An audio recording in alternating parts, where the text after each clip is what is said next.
01 Business Forum, l'hebdo, le magazine de la transformation numérique. Frédéric Simotel sur BFM Business. Voilà, on se retrouve notre débat sur la blockchain. Non, pas un énième débat. Voilà, on va essayer de faire comprendre un peu, rentrer un peu plus dans les coulisses de la blockchain avec nos invités. Tout ça est venu, tiens, d'un livre que je vous recommande. Il s'appelle Blockchain vers de nouvelles chaînes de valeur. Il a été édité, notamment fait par des consultants de la société de conseil en finance Accuracy. Donc Clément Tequi, qui est avec nous, est un représentant et l'un des auteurs de ce livre. Et justement, à partir de là, il y a pas mal de choses qui sont assez bien expliquées dans cet ouvrage et on va en reparler avec nos invités. Je vous les présente tout de suite. Gonzague Grandval, cofondateur de Pixio. Bonjour. Bonsoir. Gonzague, merci d'être avec nous. À vos côtés, Arnaud Dartois, cofondateur et directeur général de Napoléon X. Bonjour. Bonsoir. Donc, Napoléon X, gestionnaire d'actifs crypto et vous êtes en attente de régulation auprès de l'AMF. Auprès de l'AMF, exactement. Voilà, et donc des spécialistes de la blockchain. Et donc Clément Tequi, consultant, je dis bien ça, un Tequi. C'est ça. C'est le bon nom. Enfin, c'est la bonne prononciation. Tequi, consultant au cabinet Accuracy. Alors,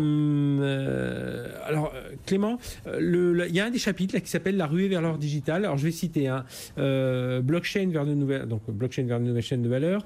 Je reprends le livre. Autour de la blockchain, ses promesses, ses clivages, ses limites, s'organise une véritable course à la valeur autour d'un jeu stratégique d'acteurs et donc pas toujours facile à suivre. Alors justement, quelles sont les forces en présence aujourd'hui autour des acteurs de la blockchain ? Donc exactement. Donc l'idée de ce chapitre, c'était vraiment de décrire un petit peu l'écosystème blockchain et vous montrer au sein de cet écosystème que c'est quelque chose de vivant avec des parties qui évoluent, etc. Donc l'idée le parti pris qu'on a fait, c'est de décomposer la chaîne de valeur économique de la blockchain en le décomposant entre le registre distribué, le protocole de transaction, les smart contracts, avec Internet d'un côté et les dApps de l'autre, exactement, et montrer qu'en fait que le long de cette chaîne de valeur, des acteurs apparaissent et concentrent plus ou moins de valeur. Donc en amont de la chaîne de valeur, se concentrent notamment ce qu'on appelle les plateformes d'échange, donc qui permettent vraiment d'acheter, de vendre du Bitcoin ou d'autres crypto-monnaies, de les trader, etc. Donc c'est ce qui permet, c'est un petit peu la porte d'entrée d'une certaine manière vers l'univers des crypto-monnaies et qui permet de faire le lien avec le monde réel. Donc eux accaparent une grande partie de la valeur parce qu'en fait, la blockchain, c'est quelque chose qui a promis de la décentralisation et ce dont on se rend compte lorsqu'on analyse d'un point de vue économique cet écosystème, que la promesse de décentralisation a mené à une concentration de la valeur autour de tiers de confiance que sont ces plateformes d'échange. Donc là, c'est ce qu'on explique notamment dans le chapitre. Une grosse partie de la valeur est détenue par ces tiers de confiance-là. Une autre cas d'exemple, c'est les crypto-monnaies. Donc on a essayé de faire une analyse un petit peu cartographique des crypto-monnaies et lesquelles ont le plus de valeur en termes de market capitalisation. Et ce dont on se rend compte, c'est qu'aujourd'hui, ce sont essentiellement les monnaies à valeur à usage seulement monétaire, donc le Bitcoin, le Litecoin, etc., qu'on a situé donc dans les crypto-monnayeurs, qui concentrent aujourd'hui le plus de valeur. Donc toute la question, c'est de savoir, cette valeur économique, est-ce qu'elle va plutôt avoir tendance à se développer autour d'autres cas d'usage ou plutôt se concentrer autour de ces acteurs-là ? Et on est là sur cette segmentation des acteurs, Gonzague Grandval, la Pixio. C'est intéressant ce point de vue sur la ruée vers l'or numérique parce qu'on a souvent dit que Bitcoin était de l'or numérique et c'est la mère de toutes les crypto-monnaies. Donc c'est une similitude qui, je trouve, convient tout à fait à Bitcoin. Et puis apparaissent de plus en plus de nouveaux types d'actifs numériques. Chez Pixio, nous on travaille sur la donnée personnelle et on considère que la donnée personnelle devient un actif numérique pour lequel il faut une infrastructure pour échanger ces données, pour les stocker de façon sécurisée et en tant qu'individu, en être le plein propriétaire, comme c'est le cas avec les crypto-monnaies. Et de la même façon, on va utiliser des architectures décentralisées, distribuées, de façon à pouvoir échanger ces nouveaux crypto-actifs, que sont les données personnelles, comme des crypto-actifs que sont les bitcoins et le litecoin et tout autre type de crypto-monnaies, sur des échanges de pair à pair, sans tiers de confiance. D'accord. Et donc, cette histoire de ceux qui veulent dégager de la valeur, c'est ceux qui vont être sur ces plateformes-là Alors, il y a beaucoup d'acteurs sur les blockchains. Il y a à la fois ceux qui font du conseil, mais plus basiquement, sur la blockchain Bitcoin, par exemple, il y a les mineurs, il y a les opérateurs d'échange, qui sont des sociétés, qui sont deux gros acteurs.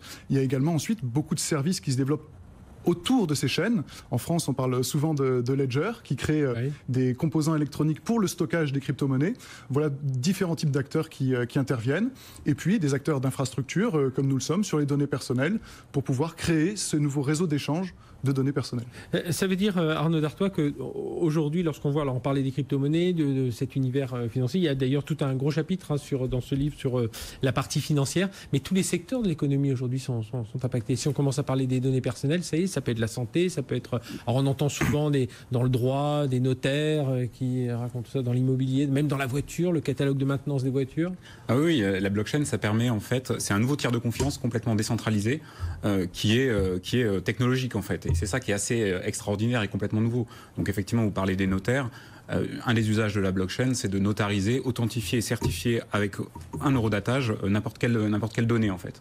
Alors nous, on utilise ça dans la finance parce que en plus, la blockchain me sont apparues les crypto-monnaies qui sont en elles-mêmes en fait des actifs financiers relativement décorrélés des autres actifs et avec une volatilité extraordinaire, ce qui fait que ça attire effectivement des gens qui sont en recherche de retour sur investissement. Mais l'image avec le Far West, elle est intéressante parce que effectivement les shérifs ne sont pas encore là. La ruée vers l'or digital. Oui, la ruée vers l'or, c'est le Far West et c'est un peu cette image-là. C'est-à-dire que les shérifs ne sont pas encore là, mais on sait qu'ils vont arriver. Et on voit un certain nombre de régulateurs qui se positionnent et qui ont besoin de se positionner pour encadrer un petit peu tout ça, parce que forcément, ça attire tout. Oui, une forme de spéculation, voilà. On l'entend. C'est vrai qu'il y a toujours eu ce côté un peu sulfureux autour du Bitcoin. Bon, maintenant, ça y est, on arrive un peu à attirer... On est en phase d'institutionnalisation, effectivement. Et c'est ce que vous avez voulu montrer dans ce livre. Et vous allez assez loin, Clément Techie. On va citer les autres auteurs, qui sont Martin Della Chiesa et François Yot, donc ils sont chez Accuracy. Consultant chez Accuracy. Avec vous. Il y a un moment, vous dites même carrément, ça va impliquer une restructuration de la vie économique. Oui, complètement. En fait, on a, dans le livre, et plus généralement lorsqu'on essaie d'expliquer ce qu'est la blockchain, on aime bien faire un parallèle avec Internet. Donc Internet, en 2 mots, c'est une révolution de la communication. Assez simple. Et en fait, la blockchain, qu'est-ce que c'est? En un mot, c'est une révolution de la transaction. Alors, et pourquoi en fait Internet, ça a été si grand en termes de révolution? Pourquoi ça a tant changé notre vie? Parce que la communication, c'est ce qui est à la base, c'est un des fondements de notre société, de nos interactions. De la même manière que les transactions sont à la base et sont un des fondements de la manière dont on interagit. Donc forcément, à partir du moment où on dit qu'une technologie permet de repenser la manière dont on peut faire des transactions, donc, et c'est ce qu'est la blockchain, nécessairement, on est dans une révolution qui impactera la vie économique et sociale dans son ensemble, de la même manière qu'Internet a pu le faire. Et vous êtes d'accord avec ce que dit Arnaud quand il dit les shérifs ne sont pas encore là et puis donc, la cavalerie elle arrive en retard? Donc il y a la cavalerie qui peut arriver en retard, effectivement, mais ce qui se passe, c'est que même... Effectivement, on peut se dire que les shérifs ne sont pas encore là. Néanmoins, et je tiens à souligner que le gouvernement français est assez en amont de ces réflexions, que ça fait un certain moment qu'à travers des institutions parapubliques de type l'AMF, la CPR, etc., il y a des réflexions qui sont menées sur comment encadrer l'écosystème. Mais attention, et c'est ça qui a, je pense, d'intéressant avec le gouvernement actuel, c'est de se dire comment...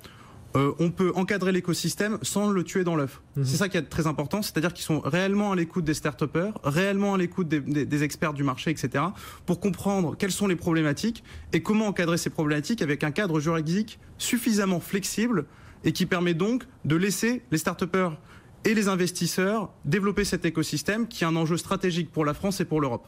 Oui, parce que Arnaud Dartois, vous avec Napoléon X, vous avez levé pas mal, je sais plus... Oui, alors on a fait ce qu'on appelle une ICO, Initial Coin Offering, une levée de fonds en crypto-monnaie.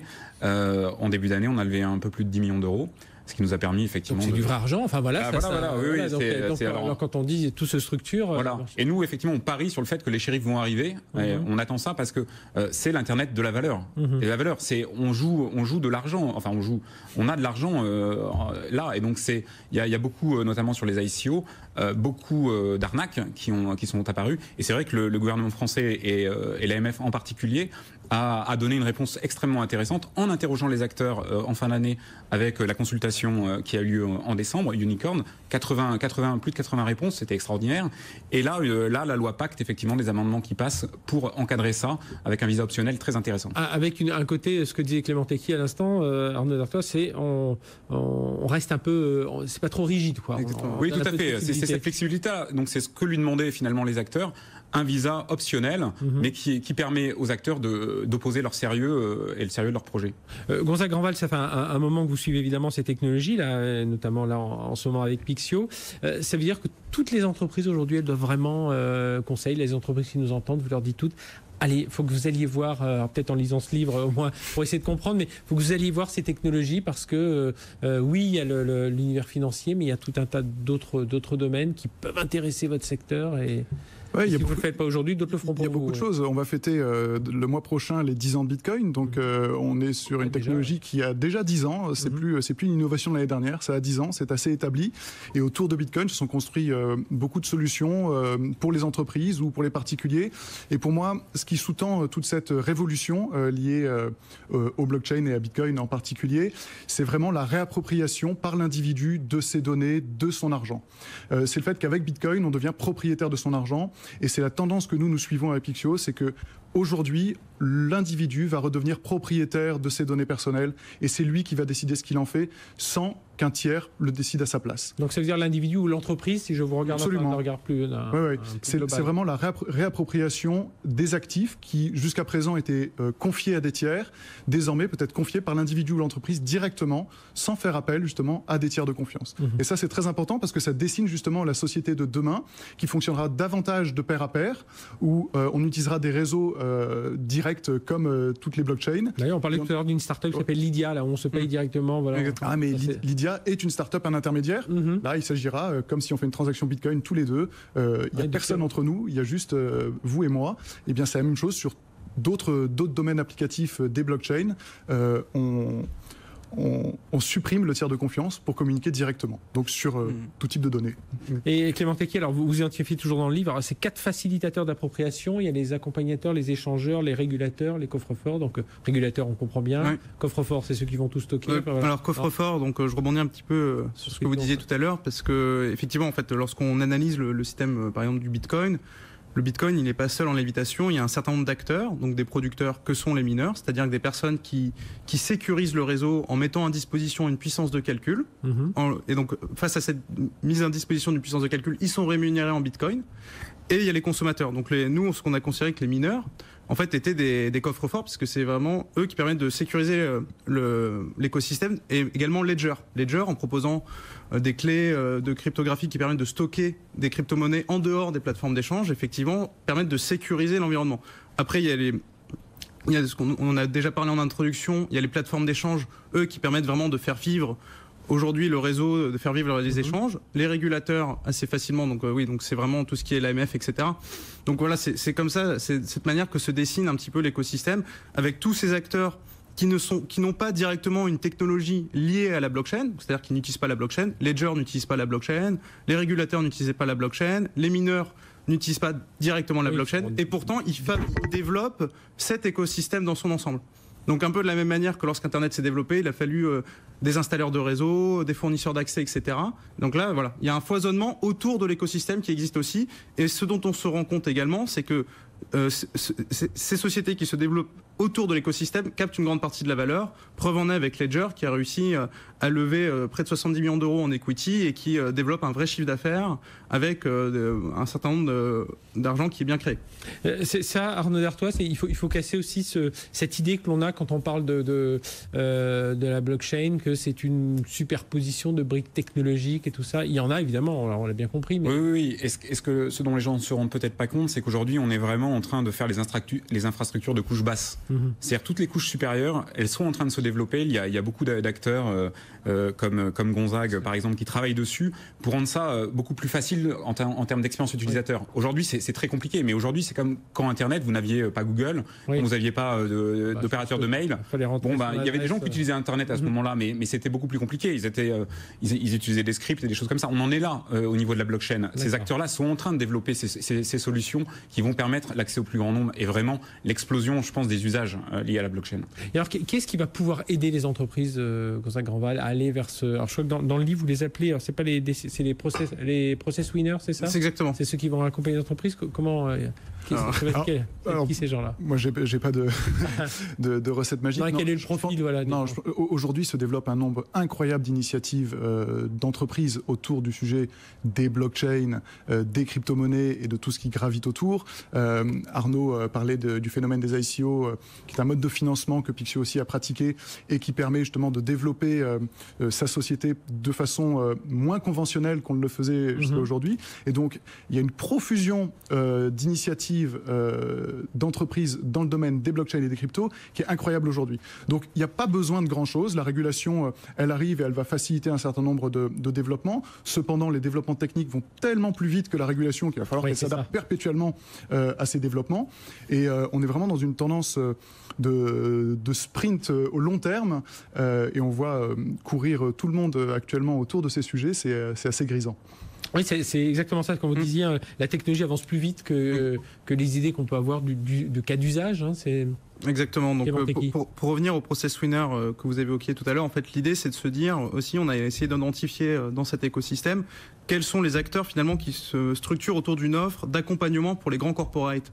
Donc de ce qu'on appelle l'économie traditionnelle, donc ce qui n'est pas l'économie blockchain, mais qui vont essayer de les accompagner dans leur transformation numérique liée à la blockchain. Donc il y a aussi ce segment-là d'activité que sont les process winners. Et donc effectivement, pour revenir un petit peu aux ICO, il y a aussi, ce qui est important à souligner, c'est qu'il y a une innovation technologique liée à la blockchain, mais également une innovation financière. L'ICO en est vraiment l'exemple le plus frappant. C'est des levées de fonds. Des levées de fonds et qui permettent vraiment une démocratisation de la levée de fonds. C'est-à-dire qu'on fait un appel public à l'épargne. Donc on va dire, voilà, moi j'ai besoin de lever, mettons, 1 million d'euros. Et l'idée vraiment simple de l'ICO, c'est de se dire que c'est plus simple de lever 1 million d'euros en demandant 1 euro à 1 million de personnes qu'elle est de demander 2 fois 500 000 à un fonds de venture capital. Donc voilà, l'idée de base de l'ICO, c'est ça. Et derrière, on peut vraiment développer des projets avec des levées de fonds plus faciles. Par contre, le danger, lorsqu'on va dire on va démocratiser l'appel de fonds sous forme de VC, donc rendre possible ça, c'est qu'en fait, il y a un risque inhérent à l'investissement dans des startups, notamment dans des secteurs aussi technologiques. Ça peut, voilà, assez rapidement, l'investisseur particulier peut se retrouver avec un investissement qui tend rapidement vers zéro. Ça peut être une problématique et donc voilà, il faut prendre conscience aux investisseurs particuliers qu'il y a des risques très importants à investir dans ce genre de projet. Mais en revanche, qui dit risque élevé dit promesse de rendement très élevée. Ouais, donc voilà. C'est l'histoire du Bitcoin qui est monté. Exactement. Et c'est tout l'intérêt. Et qui était à 9 centimes, non, 20 centimes. Il a commencé à 20 centimes. Aujourd'hui, on est à peu près à 5600 euros. Donc on se rend compte qu'il y a des croissances qui peuvent être très importantes. Mais justement, tout le rôle du régulateur aujourd'hui, c'est de ne pas interdire ce forme de financement, à mon avis, mais simplement de l'accompagner, de bien mettre des warnings sur les risques potentiels lorsqu'on va investir en equity sur des projets à très haut risque. Voilà. Arnaud Dartois, justement, c'était l'année dernière, je crois que c'était Kodak, que l'on connaît bien, qui avait sorti sa monnaie, sa crypto-monnaie Kodak. C'est quoi l'intérêt là ? Alors Kodak, mais ils l'ont sorti finalement parce qu'ils ont fait l'annonce. Non, ils l'ont pas sorti. Ils ont fait l'annonce, le cours de bourse a remonté et je crois qu'ils l'ont jamais sorti. Ouais, parce que l'histoire, me semble-t-il, c'est qu'une société avait racheté la marque Kodak pour l'exploiter sous la forme d'une crypto-monnaie et avait donc bénéficié de l'effet marketing. Parce qu'au départ, il disait que c'était pour rémunérer les photographes. L'idée de départ, on comprenait à peu près. Mais c'était une société distincte de Kodak qui avait racheté l'usage de la marque pour un domaine particulier. Et donc, il avait juste profité de cet effet-là pour... Cet effet-là, oui, mais du coup, tout le monde directement Kodak. Et Arnaud Dartois, c'est ça, il faut faire attention, on le disait à l'instant. Oui, ça s'adresse vraiment à ce qu'on appelle des investisseurs avertis, mais c'est vrai que c'est la première technologie qui, en elle-même, a de la valeur, en fait. La blockchain, il y a les crypto-monnaies qui ont pris de la valeur et donc qui ont permis à tout l'écosystème de s'autofinancer. C'est ça qui est extraordinaire. C'est-à-dire les gens qui, les premiers, ont développé le protocole Bitcoin, ils ont eu les moyens, petit à petit, de s'autofinancer et d'autofinancer leur R&D en fait. Oui. Et ça c'est incroyable. Ils n'ont pas eu besoin d'aller chercher des investisseurs institutionnels ou des VC effectivement ailleurs. Ils ont pu développer comme ça au fur et à mesure de l'accroissement de la valeur de Bitcoin. Ils ont autofinancé et ça c'est, à mon sens, c'est la première fois qu'on voit ça sur une technologie. C'est sûr. Gonzague tout à l'heure disait qu'il y a un côté grisant dans cette technologie, mais il y a un côté aussi un peu affolant parce qu'on se dit ça va tellement vite que les réalités d'aujourd'hui, est-ce que la crypto-monnaie c'est pas déjà le blockchain 1.0 et qu'il y a la nouvelle génération qui va arriver? Mais c'est sûr, même on parle des ICO. On commence à comprendre la crypto-monnaie que déjà, pouf, non, c'est ça, un mois c'est presque un siècle en crypto, c'est incroyable. Tous les jours il y a des choses nouvelles qui arrivent, des usages, tout se transforme et puis c'est vrai que c'est très lié au cours offrent eux-mêmes des cryptos, qui eux sont très très volatiles, et donc qui s'adressent là encore effectivement à des gens qui doivent avoir une certaine connaissance financière et qui sont avertis. Oui. Clément Techie, là sur justement ce côté blockchain nouvelle génération, là il faut s'attendre à quoi? C'est exactement ce que vous dites, c'est que il y a une évolution technologique qui est constante en fait. C'est de la technologie sur la technologie, et donc ce qu'il y a d'intéressant encore une fois à souligner avec l'écosystème blockchain, c'est que en fait souvent l'innovation technologique est faite de manière anonyme. On peut avoir sur un forum quelqu'un qui dit voilà, regardez, j'ai fait ce code, qu'est-ce que vous en pensez? Donc voilà, il y a quelque chose d'un petit peu de spontané, une sorte d'innovation technologique au long terme comme ça, avec des développeurs qui veulent dans la logique de décentralisation, d'horizontalisation du monde, préfèrent que l'innovation soit open source et portée par tous plutôt que par un acteur centralisé. Donc ça, c'est ça qu'il faut bien comprendre lorsqu'on se place dans l'idéologie blockchain, c'est cette décentralisation et ce fait qu'il y a une volonté de se sortir d'un acteur qui pourrait prendre le contrôle sur l'innovation technologique. Et deuxième point sur l'innovation, et je pense que la blockchain ne doit pas être pensée, et ça c'est important, seul dans son monde technologique, mais ce qu'on peut voir arriver, c'est une sorte de convergence technologique entre d'une part la blockchain, mais également des sujets auxquels on entend beaucoup parler aujourd'hui, l'intelligence artificielle, le big data, même les données personnelles. Tout à l'heure, vous évoquiez la voiture autonome. Un des enjeux de la voiture autonome, c'est quelle protection des données personnelles, etc. Comment faire en sorte que les transactions soient efficaces entre ma voiture autonome et mon portefeuille, etc. Comment redynamiser ça? Et en fait, la blockchain, parmi toutes ces technologies, peut être une solution pour le développement général. Donc voilà. Donc il y a des surcouches technologiques qui vont arriver, et ça va évidemment complexifier la chose. Napoléon X, à mon sens, est un bon exemple, puisque il y a la technologie blockchain, mais derrière, il y a aussi des algorithmes d'apprentissage, d'intelligence artificielle qui permettent de prendre des positions de trading plus efficaces.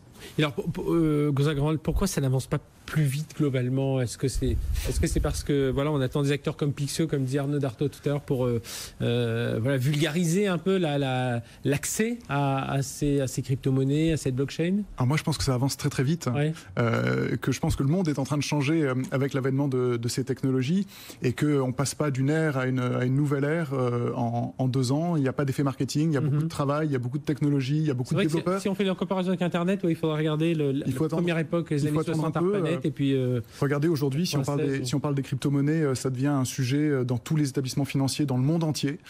Donc ce qu'on décriait il y a encore quelques années avec de vilains mots devient aujourd'hui un sujet de préoccupation de tous les établissements financiers du monde entier. Ils cherchent tous à obtenir des agréments pour constituer des produits autour de ces crypto-monnaies. Et à côté de ça, beaucoup de technologies émergent. Je reparle de nous, mais sur la donnée personnelle, c'est aussi quelque chose dont on parle en ce moment. La réglementation est là. Il y a un momentum où on réalise que la donnée personnelle m'appartient, pourrait être un cryptoactif, et on travaille à ça. Donc ça prend un peu de temps, mais ce ne sont pas des coûts marketing, c'est des changements profonds d'organisation des transactions dans la société. Et je pense que on s'en rend pas très bien compte en Europe, où on a finalement des systèmes qui marchent bien, les virements SEPA. On peut virer de l'argent relativement facilement, mais dans des pays ou des continents comme l'Afrique, l'Asie, ces usages-là sont adoptés bien plus vite, parce que aussi ils répondent, ils donnent des solutions à un manque qui existe réellement. Et on s'en rend pas compte, mais ça va beaucoup plus vite, mais ça se passe beaucoup hors d'Europe aussi. Est-ce qu'il faut voir un pied dans l'un, un pied dans l'autre? Avec Napoléon X, vous pouvez, je crois, oui, tout à fait. Sur le marché, on peut investir à la fois dans du traditionnel, du crypto. Est-ce que ça rassure aussi un peu? Alors oui, puisque sur nous, on vise les institutionnels. On attend. Je parlais du shérif tout à l'heure. Nous, on pense que les shérifs arrivent, et c'est le cas sur la blockchain, parce qu'il y a de la valeur, et cette valeur-là, les gens ont besoin de la sécuriser quand même, et notamment les institutionnels qui s'intéressent à ce sujet-là et qui veulent investir. Donc là, sur l'angle purement investissement, dans ces actifs qui sont décorrélés. Donc nous, on était des spécialistes de la finance quantitative, donc algorithmique, et c'est vrai que les crypto-monnaies, qui sont des monnaies programmables en fait, sont particulièrement adaptées aux solutions d'investissement qu'on avait développées. Et donc on a développé des solutions purement crypto pour bénéficier et faire bénéficier nos investisseurs, mais là encore, des investisseurs avertis et institutionnels, de solutions en fait qui donnent des rendements faramineux, mais parce qu'on a un actif qui est très volatile. Clément Techie, je voulais réagir sur le fait, ce que vous disiez tout à l'heure par rapport à l'implémentation dans les pays, dans les continents comme l'Afrique. Effectivement, lorsqu'on analyse l'Afrique, ce qui est intéressant, c'est de se rendre compte qu'il y a un taux de bancarisation qui est plus faible que le taux de pénétration des smartphones. Donc, il est plus simple lorsqu'on est sur le continent africain, statistiquement parlant, d'avoir accès à Internet, un smartphone, etc., qu'à un compte bancaire. Donc forcément, lorsqu'on dit que le Bitcoin ça permet d'avoir une bancarisation de ces populations-là pour un coût en capital fixe pour ces pays-là quasiment nul, puisqu'il suffit de créer une application avec une expérience utilisatrice de qualité, et on pourra d'Afrique, transférer de l'argent, avoir un compte en Bitcoin partout dans le monde pour des fees très compétitives par rapport à ce que proposent les grands comptes bancaires aujourd'hui. Donc c'est là que c'est intéressant, c'est pour le développement de ces pays-là. Gonzague Grandval, des nouveaux types d'acteurs aussi qu'on va voir arriver, parce que c'est un monde qui bouge tout le temps, mais j'avais l'impression, on parlait du sprint tout à l'heure, on va voir... Oui, parce que c'est comme Napoléon X qui arrive. Il faut valoriser tous ces nouveaux actifs cryptographiques. Les ICO et ce phénomène-là, c'est quand même la tokenisation. C'est un mot très à la mode aujourd'hui. On tokenise, c'est-à-dire qu'on rend crypto-asset beaucoup de produits, que ce soit de l'immobilier, de la finance, toutes sortes de choses, et nous, des données personnelles. Et donc, à partir du moment où on tokenise toutes ces données, il faut des gens pour savoir les conserver, pour avoir des applications avec des expériences utilisateurs nouvelles, et puis impliquer chaque individu sur ces nouveaux actifs, encore une fois, où il redevient propriétaire de ce qui lui appartient. Que ce soit de l'argent, des données et bien d'autres choses. Arnaud Dartois, juste un dernier mot, vous disiez, je reprends cette expression, le shérif arrive, mais voilà, on aura quand un cadre pour vous la loi Pacte prévoit un amendement qui encadre notamment les ICO et qui aide aussi les acteurs du secteur à obtenir des comptes bancaires, parce qu'aujourd'hui c'est même difficile. Donc ça, je pense que c'est très important. Elle sera votée d'ici la fin de l'année ou début d'année prochaine, mais l'amendement est passé là au niveau de l'Assemblée nationale. Et puis ça bouge aussi très vite dans le reste du monde en fait. La SEC, donc le gendarme américain, se prononce régulièrement. Tout va très vite. Et je pense que, comme le disait tout à l'heure Clément, la France en particulier joue vraiment son rôle. Ils sont vraiment précurseurs quand on parle de l'AMF, le gouvernement. Ils ont compris, je pense, les enjeux qu'il y a derrière la blockchain. Eh bien, merci à tous les trois. Clément Tecchi, consultant au cabinet Accuracy, Gonzague Grandval, cofondateur de Pixio, et Arnaud Dartois, cofondateur, directeur général de Napoléon X. Voilà, autour de ce livre, Blockchain vers de nouvelles chaînes de valeur, on peut l'avoir. Il faut aller sur le site Accuracy. On peut le trouver sur le site Accuracy, sur Amazon et dans la librairie Erol à Saint-Germain. Voilà, je crois qu'il faut d'ailleurs citer en général, le prix c'est 30 € pour ceux qui veulent l'acquérir, cette blockchain. Donc blockchain vers de nouvelles chaînes de valeur. Messieurs, merci d'avoir été avec nous. Merci de nous avoir suivis sur BFM Business. Rendez-vous mardi 2 octobre. N'oubliez pas notre grand forum. On parlera blockchain, bien entendu, parce qu'il y aura des banquiers aussi qui viendront parler de tout ça. Ils viendront parler des patrons. On aura Jean-Paul Agon de L'Oréal, on aura Frédéric Oudéa de la Société Générale pour nous parler des nouveautés, de la transformation numérique chez eux. Et évidemment, la blockchain en fait partie. Allez, on se retrouve bien la semaine prochaine. En attendant, excellente semaine numérique sur BFM Business.